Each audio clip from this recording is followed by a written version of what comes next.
Hello friends, জয় মোহনবাগান। মেহতাব সিং নিয়ে update অনেকটাই এই মুহূর্তে ঝিমিয়ে গেছে, কারণ রোজ রোজ নতুন নতুন আপডেট শোনা যাচ্ছে এবং একটা আপডেটও সেভাবে স্পষ্ট বোঝা যাচ্ছে না যে তিনি কি করতে চলেছেন। অর্থাৎ মেহতাব সিং মোহনবাগানে আসছেন না মুম্বাই সিটি এফসিতেই থাকছেন। তো তোমরা জানো যে মেহতাব সিংয়ের সাথে মুম্বাইয়ের এখনও 1 বছরের চুক্তি বাকি রয়েছে। তো মুম্বাইয়ের হাতেই কিন্তু ব্যাটনটা রয়েছে, মুম্বাই যেটা করবে সেটাই কিন্তু সবাইকে মানতে হবে। এবং মুম্বাই এই মুহূর্তে সমস্ত প্লেয়ারদেরই প্রায় ছেড়ে দিয়েছে, তোমরা দেখেছো। এবং দুজন প্লেয়ারকে ধরে রেখেছে, একটা হচ্ছে তিরি এবং একটা হচ্ছে মেহতাব সিং। তো মেহতাব সিংকে তারা ধরে রাখবে না ট্রান্সফার ফির বদলে ছেড়ে দেবে, সেটা নিয়ে এখন প্রশ্ন। কারণ মোহনবাগান খুবভাবে চাইছে মেহতাব সিংকে দলে নিতে, এবং মেহতাব সিংকে যেহেতু মোহনবাগান এতটাই দলে নিতে চাইছে, তাই জন্য মুম্বাই সেই মৌকা বুঝে অনেকটা দাম বাড়িয়ে দিয়েছে তার ট্রান্সফার ফি, যেটা কিন্তু মোহনবাগান দিতে রাজি নয়। তবে মোহনবাগান তাকে ছাড়তেও রাজি নয়, এবং মোহনবাগান কিন্তু নেগোসিয়েশন চালিয়ে যাচ্ছে মেহতাবের সাথে। এই নিউজগুলো এতদিন ধরে উঠে এসেছে, তবে আজকের যে নিউজটা উঠে আসছে সেটা হচ্ছে মোহনবাগান কিন্তু মেহতাবকে পাওয়ার ব্যাপারে আরও এক ধাপ এগিয়েছে, এবং মেহতাবকে যেভাবেই হোক মোহনবাগান দলে চাইছে। আর মুম্বাইকে অনেকটাই তারা বোঝাতে সক্ষম হয়েছে। যদিও এখনও ডিলটা যে কনফার্ম হয়ে গেছে বা ডিলটা একেবারেই সিল হওয়ার জায়গায় চলে এসেছে তা কিন্তু নয়, তবে মোহনবাগান কিন্তু অনেক দূর এগিয়েছে, এটা কিন্তু বোঝা যাচ্ছে, এবং মুম্বাইকে তারা কিন্তু বোঝাতে সক্ষম হচ্ছে।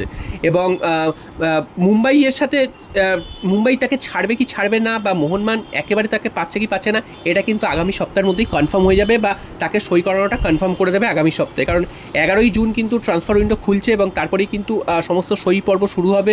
তো এখন থেকে কিন্তু মোহনবাগান সেই টার্গেটটাই রেখেছে যে আগামী সপ্তাহের মধ্যেই পুরো ডিলটা ফাইনালাইজ করে ফেলতে।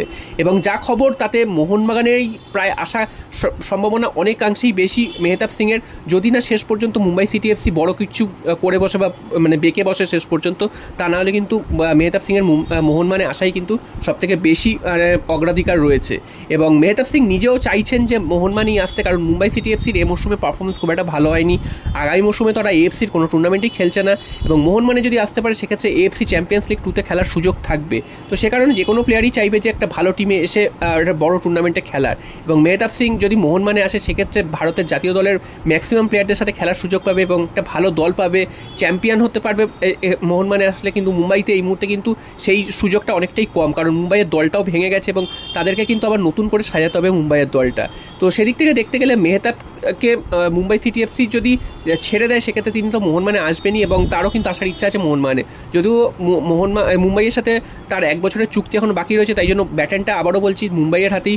মুম্বাই কিন্তু তাকে এখনও অবধি ধরে রেখেছে, এবং মুম্বাই কিন্তু মৌকাটা খুঁজছে যাতে আরও একটু বেশি দাম দিয়ে তাকে ছেড়ে দেওয়া যায়। তো এটাই হচ্ছে এই মুহূর্তে মেহতাব সিংয়ের সাথে মোহনবাগান ডিলের সম্পর্ক। এরপর চলে আসি আরও একটা খবর, সেটা হচ্ছে অভিষেক সিং। তো অভিষেক সিংকে নিয়েও কিন্তু এই মুহূর্তে যে আপডেটটা মার্কাস স্মার্টগুলোও দিয়েছে সেটা হচ্ছে অভিষেক সিংয়েরও কিন্তু ব্যাপারটা এখনও ফাইনালাইজ কিছু হয়নি, তিনি কোন ক্লাবে যাচ্ছে। তার উপর কিন্তু 3খানা ক্লাবের ইন্টারেস্ট রয়েছে, তার মধ্যে কলকাতা 2 মানে বুঝতেই পারছো মোহনবাগান এবং ইস্ট বেঙ্গলের ইন্টারেস্ট রয়েছে।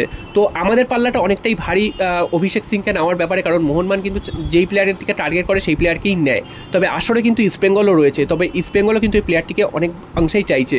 তবে মোহনবাগান যতটা কিছুদিন আগে অবধিও এগিয়েছিল, ইস্ট বেঙ্গল কিন্তু সেই রেসে ঢুকেছে, এবং ইস্ট বেঙ্গলও কিন্তু সমানে সমানে টক্কর দিচ্ছে। তবে দেখা যাক শেষ পর্যন্ত এই প্লেয়ারটিকে কে পায়, কারণ এই মুহূর্তে 50-50 রয়েছে।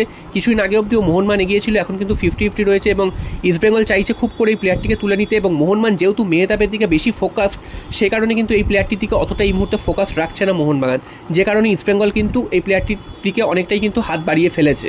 তবে মোহনবাগান যদি কোনো প্লেয়ারকে নিতে চায়, সেই প্লেয়ারকে অন্য কোনো দলের সাধ্য নেই যে সেই প্লেয়ারকে তুলে নেওয়ার। তো মোহনবাগান যদি না চায় একমাত্র অভিষেক সিংকে, সেই ক্ষেত্রে ইস্ট বেঙ্গল কিন্তু এই প্লেয়ারটিকে নিতে পারবে। তাছাড়া কিন্তু এই ইস্ট বেঙ্গলকে কিন্তু সাধ্য নেই এই প্লেয়ারের দিকে হাত তোলার। তবে মোহনবাগান, তোমার আবারও বলছি যে মোহনবাগান যেহেতু মেহতাব সিংয়ের দিকে ফোকাস, তাই জন্য কিন্তু এই প্লেয়ারটির দিকে এই মুহূর্তে খুব একটি নজর দিচ্ছে না। তবে এখন অবধি মোহনবাগান এই রেসের মধ্যে রয়েছে, দেখা যাক শেষ পর্যন্ত কী হয়। আগামী সপ্তাহের মধ্যে এই সবকটা ডিলেরই কিন্তু ফাইনাল কী হতে চলেছে সেইগুলো কিন্তু আভাস পাওয়া যাবে। জয় মোহনবাগান।